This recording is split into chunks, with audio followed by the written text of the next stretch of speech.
I just wanted to make clear that the whole reason why this has even happened is because back in 2019, Adrian was trying to force me to have an abortion, and he was telling me that I'm not fit to be a parent, and he was sending me lots of threatening text messages, um, threatening me what he's going to do if I don't have an abortion, and um, just um, trying to threaten and intimidate me in the text messages. So I went and complained to the police back in 2019 about him committing family violence against me then by these text messages he was sending me when I was pregnant. Now, unfortunately, the police didn't really take me very seriously back then, even, and they wouldn't let me take out a family violence order against him, but they did go and talk to Adrian about messages that he'd sent me and his coercive and controlling behaviour. Like, also, Adrian even went as far as to email my psychiatrist and try to coerce her to talk me into having the abortion. So that was all reported to the police back in 2019, and they did go and talk to Adrian about it, and that obviously made him really angry.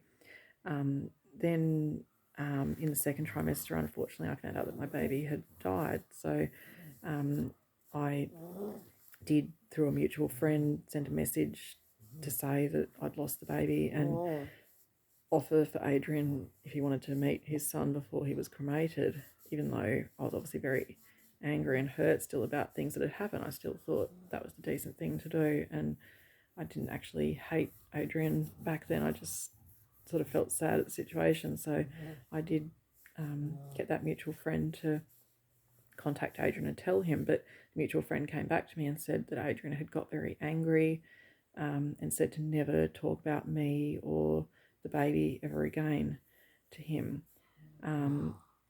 Anyway, it wasn't long after that that I had the first application for a family violence order served on me. And it was then that I also found that this same mutual friend had actually stabbed me in the back, because some of the messages that were so-called evidence against me of me stalking Adrian were actually messages that I'd sent to this mutual friend. He and I had sent messages actually joking and sort of making fun of Adrian about certain things that had happened.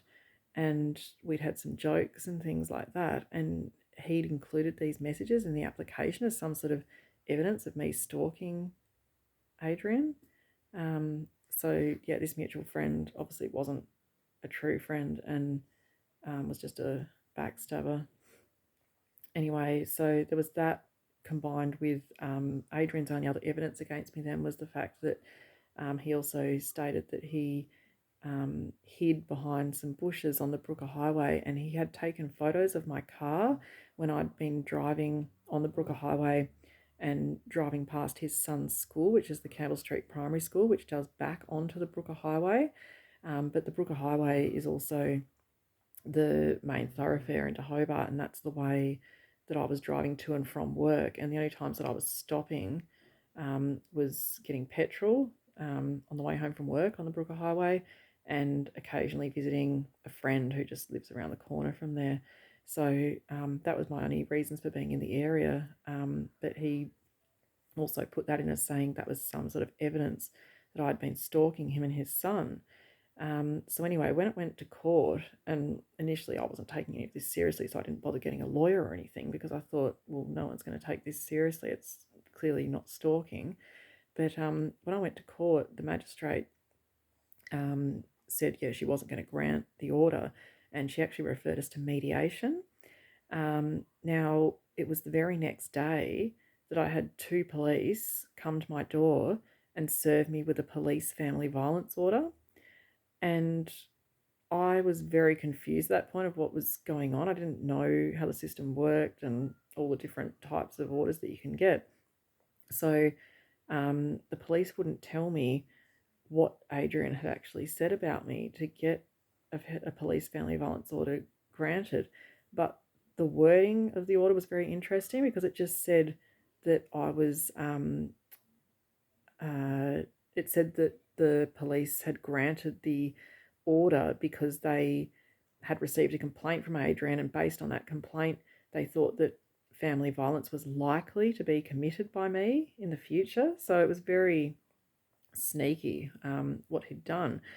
And anyway, so once he had the order on me, that order said things like don't be within 100 metres of Adrian or his son, and don't go within 100 metres of the premises of his house or the school.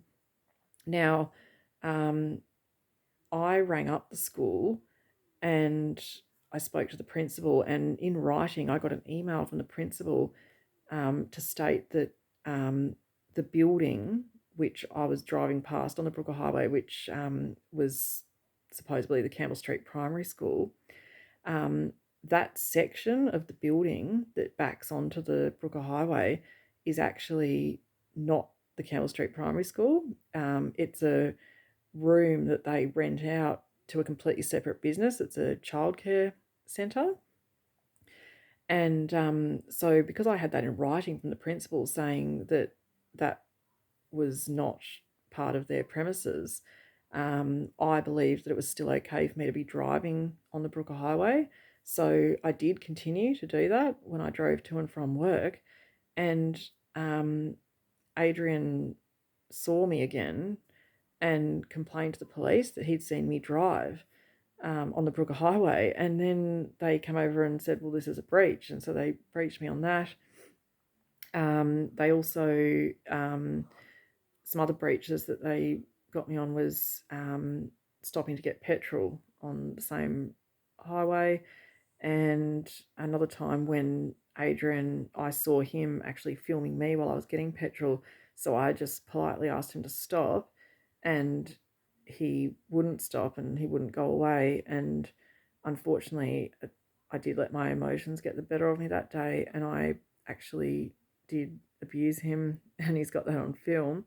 But anyway, they were just minor things. So when it came down to it, the lawyer that I had back then, she stupidly told me to just plead guilty and that she would put in a plea mitigation to explain the circumstances. And so I took her advice and pled guilty. And that's why now the police can refer back and say that I've got a history of stalking, even though back then the magistrate said these aren't serious charges and it's not really, she didn't believe stalking. So she actually didn't record any convictions or anything like that. But yeah, the police still bring it up all the time now. But yeah, that's just to answer some of the background questions, I guess, that people have had. I hope that helps clarify things.